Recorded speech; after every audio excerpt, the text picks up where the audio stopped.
नाशिक महानगरपालिकेत कालच महापौर आणि उपमहापौर यांची नियुक्ती झाली आणि आज सकाळपासून दोघांनीही आपल्या कामाचा धडाका सुरू केलेला आहे। उपमहापौर या ठिकाणी सकाळीच कामाला निघालेले आहेत।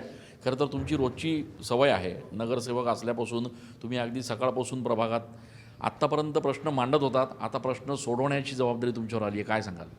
नक्कीच आदरणीय या महाराष्ट्र राज्याचे उपमुख्यमंत्री एकनाथजी शिंदे साहेब आणि मुख्यमंत्री देवेंद्रजी फडणवीस साहेब, गिरीश भाऊ महाजन, दादाजी भुसे साहेब यांनी उपमहापौर म्हणून मला या ठिकाणी संधी उपलब्ध करून दिली आणि गौरीताई आडके यांनासुद्धा महापौर म्हणून सिंहस्थच्या कामाची आम्हाला या ठिकाणी संधी मिळेल ही पर्वणी आम्ही समजू। एवढ्या वर्षापासून सातत्याने लोकप्रतिनिधी नगरसेवक म्हणून नाशिक महापालिकेत काम करत आहोत, त्याच्यामुळे नागरिकांची कामं जर सोडवायची असेल तर तुम्हाला सकाळी स्वतःहून आपल्यापासून तयारी करावी लागते आणि ती सवय असल्याकारणाने सातत्याने नागरिक या ठिकाणी आम्हाला त्या ठिकाणी निवडून देतात आणि आज आमच्यावरती या शहराचं नियोजन करण्याची जबाबदारी आहे। त्याही पलीकडे जाऊन सिंहस्थ कुंभमेळा होतो आहे, त्याचं नियोजनाची आमच्यावर जबाबदारी आहे प्रशासन आणि लोकप्रतिनिधी आणि त्यामुळे आज ह्या कामाला आम्ही सुरुवात करतो। आज एक चांगल्या ठिकाणी हे शिबिर नाशिक महानगरपालिकेच्या आयुक्त आणि अधिकाऱ्यांच्या वतीने या ठिकाणी आयोजित करण्यात आलं। कामाचं क्वालिटी कंट्रोल कसं असायला हवं, कामाचा दर्जा याचं हे वर्कशॉप आहे आणि सुरुवातच आम्ही आमच्या अधिकाऱ्यांसोबत कर्मचाऱ्यांसोबत या ठिकाणी करतो आहोत। त्याच्यामुळे हा उत्साह आहे कर्मचाऱ्यांमध्ये बी आणि अधिकाऱ्यांमध्ये, कारण सिंहस्थ होतो आहे। सिंहस्थामध्ये देशभरातून नाही तर जगभरातून भाविक इकडे येणार आहे आणि याही पलीकडे जाऊन आपण वेगळं काय देऊ शकतो, जो विश्वास आमच्यावरती वरिष्ठांनी टाकलेला आहे, भारतीय जनता पक्ष असेल किंवा शिवसेना असेल, त्या विश्वासाला सार्थ ठरण्यासाठी आम्ही सकाळच काय तर आम्ही आणि एकनाथ शिंदे साहेबांनी सुद्धा सांगितलेलं आहे की नाशिकची सेवा ही आम्ही आमची आई म्हणून करू।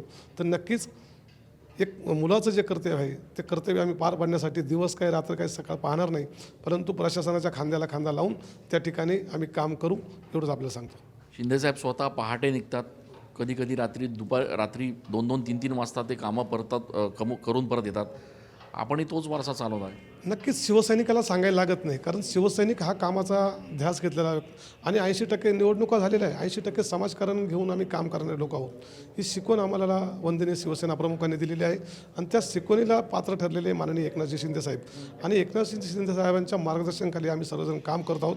तर मी तुम्हाला खात्रीने सांगतो, ज्या पद्धतीने शिंदे साहेब काम करत आहेत, 18-18, 16-16 घंटे काम करतायत आणि कुठली पर्वा न करता काम करतायत, कुटुंबाची पर्वा न करता, स्वतःच्या आरोग्याची किंवा पर्वा न करता काम करतायत। परंतु त्यांना आमच्यामध्ये तसं काहीतरी क्वालिटी दिसल्या असतील म्हणून त्यांनी आमची या ठिकाणी निवड केलेली आहे। त्यांना जो विश्वास त्यांनी टाकलेला आहे त्या पद्धतीने आम्ही काम करू आणि नक्कीच त्यांनी जो विश्वास टाकला तो सार्थ ठरू। 100 दिवसांचं टार्गेट आहे, 100 दिवसांमध्ये आम्ही रिझल्ट तुम्हाला दाखवून देऊ असं महापौर काल म्हणाले। नक्कीच ह्या 100 दिवसामध्ये आम्ही सर्व पक्षीय लोकप्रतिनिधींसोबत घेऊन प्रत्येक प्रभागामध्ये आम्ही व्हिजिट करणार आहोत, प्रशासनाला सोबत घेऊन व्हिजिट करणार आहोत। ज्या मागच्या 4 वर्षामध्ये जे काही कामं प्रलंबित राहिलेले आहेत, विकासापासून नागरिक वंचित राहिलेले आहेत, समस्या फार त्या ठिकाणी मोठ्या झालेल्या आहेत, या समस्या सोडवण्यासाठी या 100 दिवसामध्ये महापौर आणि आम्ही आणि त्या भागातले लोकप्रतिनिधी आणि अधिकारी यांना सोबत घेऊन आम्ही त्या ठिकाणी काम करू। येणाऱ्या 100 दिवसामध्ये आपल्याला ते चित्र दिसेल। खूप धन्यवाद। आपण बघतोय की महापौर असतील, उपमहापौर असतील, अगदी पहिल्याच दिवशी या ठिकाणी सकाळपासून कामाला लागलेले आहेत।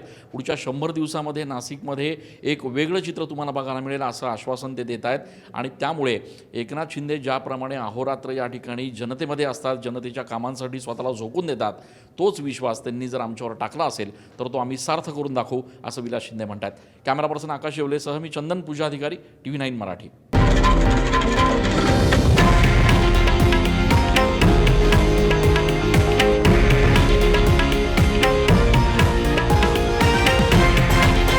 हे आहे देशातील नंबर 1 न्यूज नेटवर्क आणि आपण पाहत आहात TV9 मराठी, एकमेव।